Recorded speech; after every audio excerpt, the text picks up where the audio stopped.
윤하, 안녕하세요. 동희쌤입니다. 오늘은 스피노자의 사상에 관해 알아보겠습니다. 스피노자는 순수한 삶을 추구했던 지식인이었습니다. 그는 하이델베르크 교수 자리를 제안받았지만 진정한 삶을 추구하는 것에 방해가 된다고 생각하고 교수 자리도 포기했습니다. 스피노자는 유대인임에도 불구하고 전통적인 유일신 사상인 유대교를 믿지 않았습니다. 전통적인 유대교에서 강조하는 신앙보다 인간의 삶에서 가장 중요한 것은 이성이라고 간주했기 때문입니다. 신이라는 개념 역시도 무조건적 믿음이 아니라 이성을 통해 탐구되어야 하는 대상으로 보았습니다. 이에 따라 그는 신과 자연을 동일시하는 범신론에 이르게 되었습니다. 성경 역시 오류가 없는 신성한 경전이 아니라 이성을 통해 역사적이고 비판적으로 해석해야 한다고 주장했습니다. 성경은 신이 직접 서술한 것이 아니라 여러 저자에 의해 다양한 시대를 거쳐 쓰여졌으며 오랜 시간 동안 계승되면서 왜곡되었을 수 있기 때문입니다. 스피노자의 파격적인 생각들은 신을 부정하고 유대교를 비판했다는 이유로 유대인 사회에서 파문당하게 됩니다. 그는 종교적으로 비교적 자유로웠던 암스테르담으로 이주하고 렌즈 가공 기술을 배운 뒤 생계를 유지합니다. 렌즈 가공 이외의 대부분 시간에는 독서와 사색, 저술 활동만 병행하면서 학문에 몰두했습니다. 그러나 렌즈 세공으로 인해 유리가루를 많이 마시다 보니 건강이 좋지 않았고 결국 44세의 나이로 짧은 생을 마감하게 됩니다. 스피노자는 자신의 죽음을 예상한 것처럼 자신의 재산을 미리 정리해 놓았습니다. 그리고 죽는 날까지 친구들과 즐겁게 대화를 나누다가 그날 밤에 죽은 채로 발견되었다고 합니다. 자연의 필연성을 중시하는 그의 사상답게 죽음마저도 의연하게 마주했던 것입니다. 흔히 스피노자의 명언으로 비록 내일 지구의 종말이 오더라도 나는 오늘 한 그루의 사과나무를 심겠다라는 말이 알려져 있습니다. 사실 이 말은 실제로 스피노자가 말하진 않았지만 스피노자의 사상을 간결하게 잘 표현하고 있어서 많이 인용되고 있습니다. 방금 언급했듯이 스피노자가 파악한 신의 개념은 상당히 독특합니다. 사실 범신론이라는 개념 자체가 우리의 직관으로 파악하기가 난해한데 우리가 일반적으로 생각하는 신과는 다르다는 점에서 출발해야 합니다. 스피노자의 신은 초자연적이고 인격적인 실제가 아니라 세상 모든 것이 곧 신이라고 파악합니다. 즉, 우리가 보고 듣고 느끼고 인식할 수 있는 모든 자연과 우주, 그리고 그 안에 있는 모든 법칙을 포함한 것이 신입니다. 신은 거대한 기계의 톱니바퀴처럼 필연적인 규칙에 따라 움직이고 있으며 우리가 살고 있는 모든 자연 법칙이 곧 신과 동일합니다. 그리스도교에서 말하는 것처럼 신은 이 세상을 창조하고 관찰하는 존재가 아니라 우리가 살고 있는 세상 그 자체입니다. 비유를 들자면 만유인력의 법칙, 에너지 보존 법칙, 전자기장 등 인간이 이해한 물리 법칙이 곧 우주만물에 관여하는 힘이자 법칙이며 신이라는 말이었습니다. 스피노자에 따르면 신은 다른 어떤 것에도 의존하지 않고 자연 안에 존재하는 무한한 양태를 산출합니다. 스피노자는 신을 실체와 양태라는 용어로 설명하고 있습니다. 다소 생소한 용어인 만큼 의미를 설명하고 구체적인 예시를 들어보겠습니다. 실체는 신 그 자체를 의미합니다. 다시 말해 실체란 다른 것에 의해서 발생하지 않고 그 자체만으로 충분한 존재를 의미합니다. 자연에 존재하는 유일한 신체는 신뿐입니다. 신은 다른 어떤 것에도 의존하지 않고 자기 원인적이며 스스로 존재하기에 다른 모든 존재의 토대가 됩니다. 즉, 실체란 신의 존재 방식을 설명하는 용어입니다. 양태는 신의 무한한 속성이 구체적이고 개별적이며 특수한 형태로 드러나는 방식입니다. 무한한 실체인 신으로부터 양태가 나오는 것이기에 이 세상의 모든 것은 모두 신의 속성을 통해 드러난 양태입니다. 즉, 모든 양태는 신으로부터 존재할 수 있고 신의 속성에 따라 드러나는 가변적인 존재 방식을 설명하는 용어입니다. 실체를 태양으로 비유하자면 양태는 태양에서 나오는 빛으로 이해하면 좋을 듯합니다. 신은 자연입니다. 자연은 그 자체로 실체이자 양태입니다. 스피노자는 자연에서 벌어지는 모든 것은 우연히 존재하지 않으며 모든 것은 앞선 원인에 의해 필연적으로 발생하고 소멸한다고 가정합니다. 즉, 자연은 필연적인 인과법칙에 따라 움직이는 일종의 거대한 자동기계입니다. 이에 따라 아리스토텔레스로부터 중세 신학으로 이어져 온 목적론적 세계관을 비판합니다. 목적론적 세계관에 따르면 모든 것은 궁극적인 목적을 지향하고 있습니다. 그러나 스피노자는 궁극적인 목적이란 존재하지 않으며 모든 것은 필연적인 인과법칙의 결과물로 이루어지는 것이라고 주장합니다. 목적론적 세계관은 인간의 편견에 지나지 않으며 신을 인간의 기준에 맞춰서 협소하게 해석하는 오류라고 지적합니다. 이때 자연이 필연적인 인과법칙에 의해 움직인다는 것은 자연을 포함하여 자연 안의 모든 것은 인과법칙에 따라 이미 결정되어 있다는 의미입니다. 인간도 자연 안에 포함되어 있으므로 인간도 필연적인 인과법칙을 벗어날 수 없기에 인간의 생각과 행동이 모두 결정되어 있다는 결정론을 제시합니다. 자연은 곧 신이며 신은 스스로의 힘으로 존재하고 활동하면서 모든 존재와 현상을 생성하고 변화시킵니다. 스피노자는 실체와 양태의 관계처럼 신을 능산적 자연과 소산적 자연으로 설명하고 있습니다. 능산적 자연은 모든 존재와 현상을 생성하는 능동적 원인으로서의 신을 의미합니다. 능산적 자연은 그 자체로 존재하여 원인 없는 원인이며 무한한 속성들을 가진 실체로서의 신입니다. 능산적 자연은 모든 사물을 생성하고 변화를 가능케 하지만 이것은 그리스도교에서 말하는 신의 직접적인 창조 행위와는 다릅니다. 능산적 자연은 모든 존재의 궁극적인 원인으로서 모든 것을 필연적으로 존재하게 만드는 신의 힘입니다. 가령 실체를 태양으로, 양태를 태양의 빛으로 다시 가정해 보겠습니다. 이때 태양은 빛을 만들어야겠다라는 목적으로 빛을 만든 것이 아닙니다. 그저 태양이 존재하는 한 자연스럽게 빛이 발생하는 것입니다. 소산적 자연은 능산적 자연에 의해 생성되고 변화하는 신의 수동적 측면입니다. 즉, 신의 실체에 의해 존재하게 된 모든 개별 사물들을 의미하는 것으로 능산적 자연에서 비롯된 필연적인 결과입니다. 비유하자면 태양이 빛으로 모든 존재를 비추고 있는 모습을 떠올리면 되겠습니다. 우리는 능산적 자연을 통해 신의 무한한 능력을 파악할 수 있고 소산적 자연을 통해 신 안의 모든 존재가 연결됨을 알 수 있습니다. 따라서 능산적 자연과 소산적 자연은 서로 분리된 것이 아니라 동일한 실체의 두 가지 측면으로서 서로 상호작용하고 있습니다. 신은 무한한 방식으로 존재하는 것에 비해 인간은 유한한 존재입니다.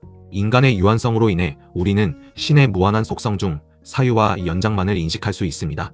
사유란 완전한 방식으로 생각하는 신의 지성을 의미하고 연장이란 영원한 방식으로 존재하는 신의 물질적 속성을 의미합니다. 인간은 신의 사유와 연장을 반영하여 신의 사유는 인간의 정신이라는 양태로 드러나고 신의 연장은 인간의 신체로 드러납니다. 따라서 인간의 정신과 신체는 제한적이지만 신의 지성과 물질적 속성을 반영하고 있는 것입니다. 사유와 연장, 그리고 정신과 신체의 관계를 쉽게 이해하기 위해 한 가지 예시를 들어보겠습니다. 사유를 윤리사상으로, 연장을 윤리사상이 담겨있는 책으로 비유해 보겠습니다. 그렇다면 정신은 수많은 윤리사상 중에서 스피노자의 사상만 따로 반영한 것이고 육체는 스피노자의 사상이 저술되어 있는 종이에 해당할 것입니다. 스피노자는 마치 거울에 비친 나와 실제 내가 나란히 대응하는 것처럼 정신과 신체는 각자 영향을 미치지 않고 평행하게 존재한다는 심신평행론을 주장합니다. 합리론 사상가 데카르트는 정신과 신체가 서로 다른 독립적인 실체라고 주장했습니다. 즉, 정신과 신체는 서로 영향을 주고받는 상호작용 관계라는 의미입니다. 그러나 스피노자는 실체는 하나이며 정신과 신체는 동일한 실체의 두 가지 다른 표현이라고 파악합니다. 또한 정신과 신체는 반드시 서로가 서로에게 영향을 주고받는 관계가 아닙니다. 가령 우리는 화가 나면 가슴이 두근두근 거리는 경향이 있지만 가슴이 두근거리는 것이 반드시 화가 난 상태가 아닙니다. 즉, 정신과 신체는 필연적인 인과 법칙에 따라 각자의 고유한 방식으로 작용할 뿐이지 서로가 서로에게 영향을 미치는 것이 아닌 것입니다. 스피노자는 모든 개별 존재는 자신의 존재를 유지하고자 하는 내적 원동력을 지닌다고 파악합니다. 이를 코나투스라고 제시합니다. 즉, 인간을 포함한 자연에 있는 모든 존재는 자신을 구성하는 본질이 있는데 자기 자신을 있는 그대로 유지하려는 필연적인 동기를 지닙니다. 이와 같은 자기 보존의 성향은 단순히 자기 자신을 있는 그대로 유지하는 것을 넘어서 스스로를 더욱 완전하게 실현하고자 합니다. 예를 들면 여러분들이 1학기 내신 성적이 종합 2.6등급 정도로 가정한다면 2학기에는 적어도 2.6등급 이상을 받길 원할 것이고 가능하면 그보다 더 잘하고 싶을 것입니다. 스피노자는 자기 보존 욕구가 정신적인 측면에서 발휘되는 것을 의지라 하고 육체적인 측면에서 실현되는 것을 욕구라 하며 의지와 욕구를 모두 포괄한 것을 욕망이라고 설명합니다. 모든 존재는 거대한 실체이자 자연의 인과 필연적 체계 속에서 다른 존재와 서로 연결되어 있습니다. 어떤 존재가 자신의 존재를 완전하게 실현하기 위해선 필연적으로 다른 존재와의 관계에 영향을 받습니다. 따라서 이성을 가진 존재는 자신의 진정한 자기 보존을 실현하기 위해선 개인적인 차원을 넘어 공동체의 번영을 바라는 관심으로 확장됩니다. 스피노자는 자기 보존을 증대할 때는 기쁨과 같은 능동적 감정이 발생하고 자기 보존이 저해될 때는 슬픔과 같은 수동적 감정이 발생한다고 파악합니다. 자기 보존을 실현하고자 하는 욕망, 자기 보존이 증대될 때의 기쁨, 자기 보존이 저해될 때의 슬픔, 이 세 가지 감정이 기본적인 감정이고 다른 감정들은 이 감정의 변이입니다. 이때 수동적 감정은 정념이라고 하는데 인간은 자신의 불완전성으로 인해 자연의 필연성에 대한 타당한 관념을 가지지 못하여 쉽게 정념에 예속됩니다.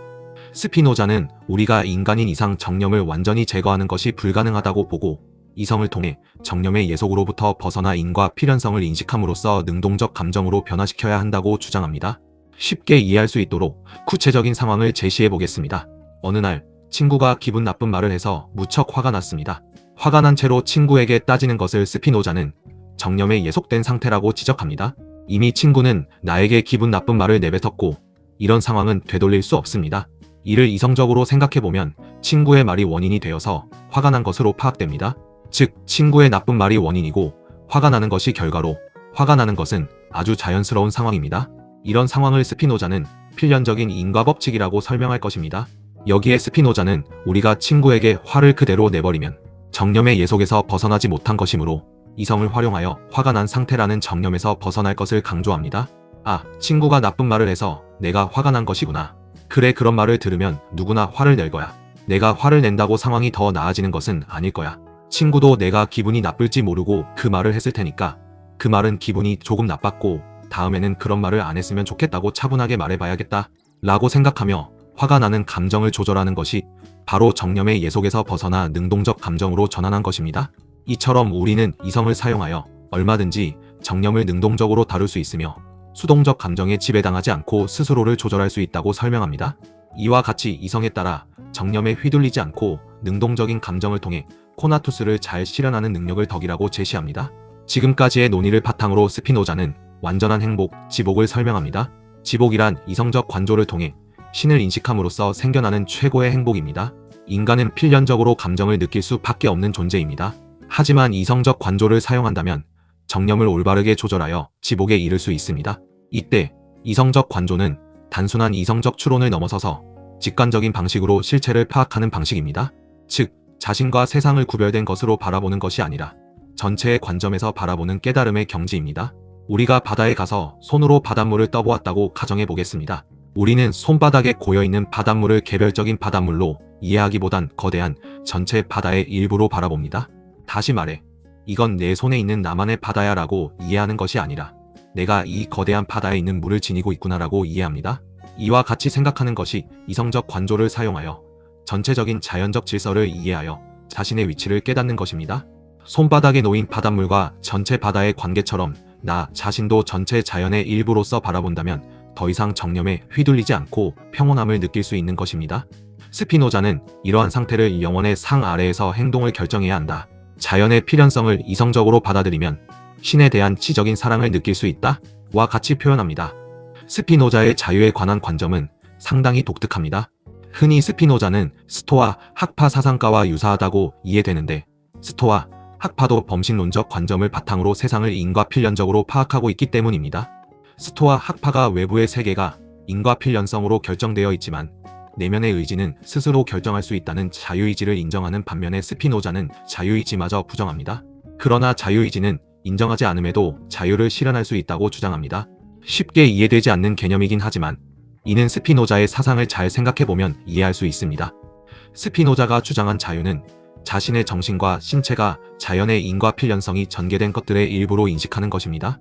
여기에서 자신의 주체적인 선택으로 행위할 수 있다고 이야기되는 자유의지의 개념은 존재하지 않습니다.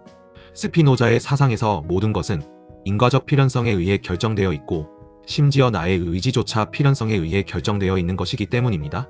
이렇게 자연의 인과적 필연성을 인식한다면 자연의 모든 존재가 신을 매개로 서로 연결되어 있음을 깨닫고 진정한 자유를 깨닫게 된다고 주장합니다. 다시 말해 스피노자가 주장한 진정한 자유는 나 자신이 독립된 주체로서 스스로 모든 것을 결정하는 주체적인 자아가 아니라 자연의 인과적 필연성을 이해하고 스스로 따라가는 것을 의미합니다. 이해되기 쉽게 비유를 하나 들어 설명해 보겠습니다.